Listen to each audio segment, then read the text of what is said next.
Good morning students, कैसे हैं आप लोग। आई होप आप लोग अच्छे होंगे। हम लोग प्रीवियस क्लास में organization and function of nursing services and organization ये टॉपिक हम लोग पढ़ रहे थे। आज हम लोग उसी को कंटिन्यू करेंगे। हम लोगों ने at state level at central level complete कर चुका था। आज हम लोग पढ़ेंगे एट डिस्ट्रिक्ट लेवल।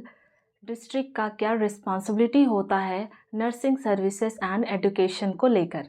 ओके तो यहाँ पे देखिए क्या लिखा है at district level. At district level district क्या करता है नर्सिंग सर्विसेज और एजुकेशन के लिए। डिस्ट्रिक्ट का क्या रिस्पॉन्सिबिलिटी है। मेंटेन बाय तालुकास और ब्लॉक। ये जो नर्सिंग सर्विसेज एंड एजुकेशन है वो कौन मेंटेन करता है। तालुकास और ब्लॉक। ब्लॉक इसका मैनेजमेंट करता है। एंड डिस्ट्रिक्ट के जो ब्लॉक होते हैं अलग अलग ब्लॉक वो मैनेज करते हैं। नेक्स्ट मेन फंक्शन है उनका प्लान करना और इम्प्लीमेंट करना। क्या कम्युनिटी डेवलपमेंट प्रोग्राम्स का। समझ में आया। ठीक है, इनका मेन काम होता है प्लान करना और जो भी प्लानिंग किया है उसको इम्प्लीमेंट करना, पूरा करना। क्या क्या प्लान कर सकता है ये, जैसे कि ये कम्युनिटी डेवलपमेंट प्रोग्राम्स, बहुत सारे प्रोग्राम्स होते हैं कम्युनिटी डेवलपमेंट के लिए, तो उन्हें प्लान कर सकता है और उसका इम्प्लीमेंट कर सकता है। नेक्स्ट ये जो डिस्ट्रिक्ट लेवल में 3 स्ट्रक्चर हैं, जैसे कि ग्राम सभा, ग्राम पंचायत एंड पंचायत समिति। ठीक है, ये तीनों स्ट्रक्चर मिलके एट डिस्ट्रिक्ट लेवल में नर्सिंग सर्विस और नर्सिंग एजुकेशन के लिए काम करते हैं। नेक्स्ट है institutional level.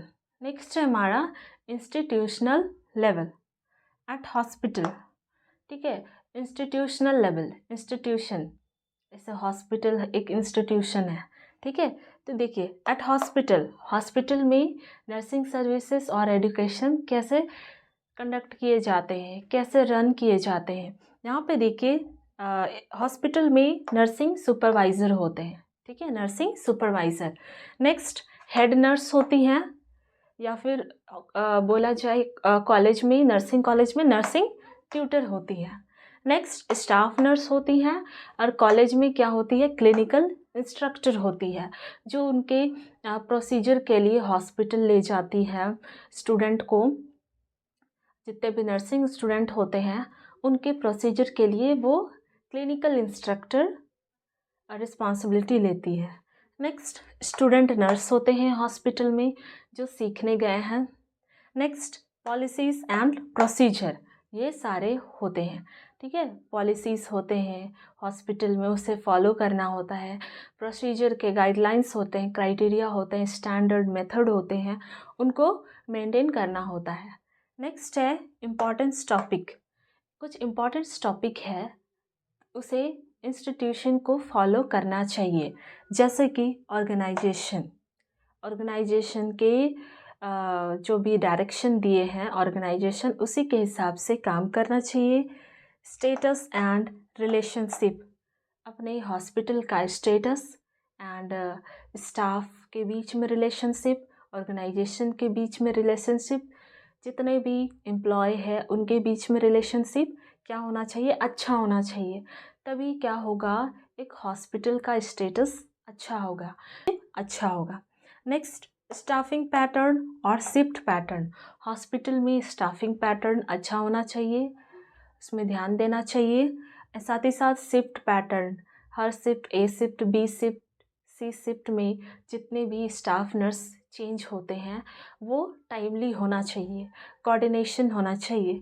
Next department functions, अलग अलग डिपार्टमेंट का फंक्शन सबको पता होना चाहिए, और एज फंक्शन जो करना है उनका क्या रिस्पॉन्सिबिलिटी है, उसी के हिसाब से उन्हें काम करना है।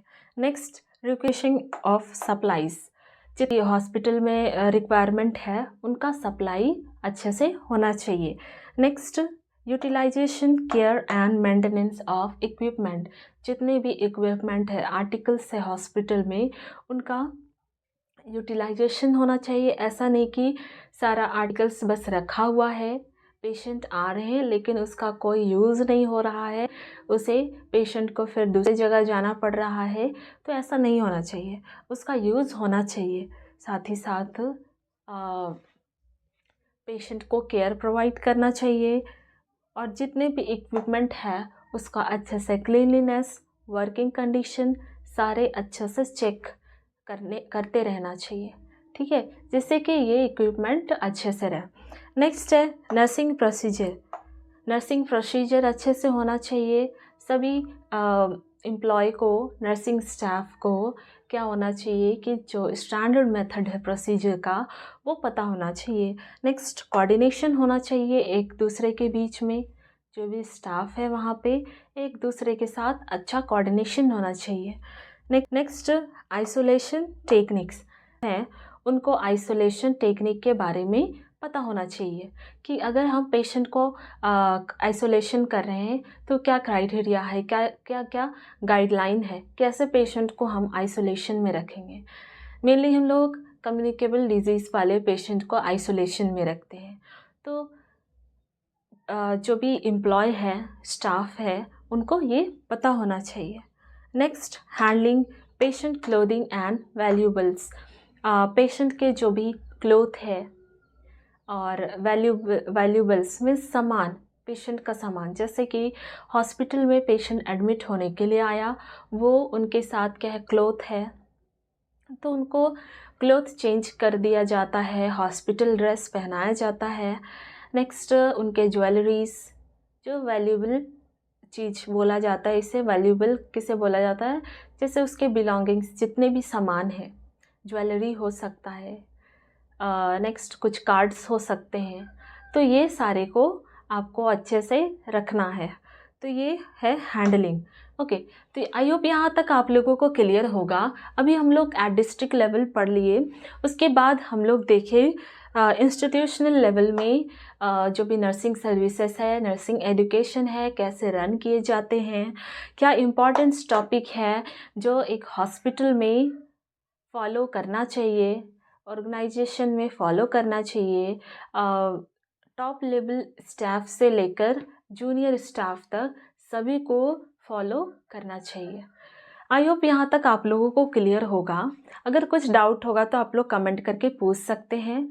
थैंक यू स्टूडेंट, मिलते हैं हम लोग नेक्स्ट क्लास में।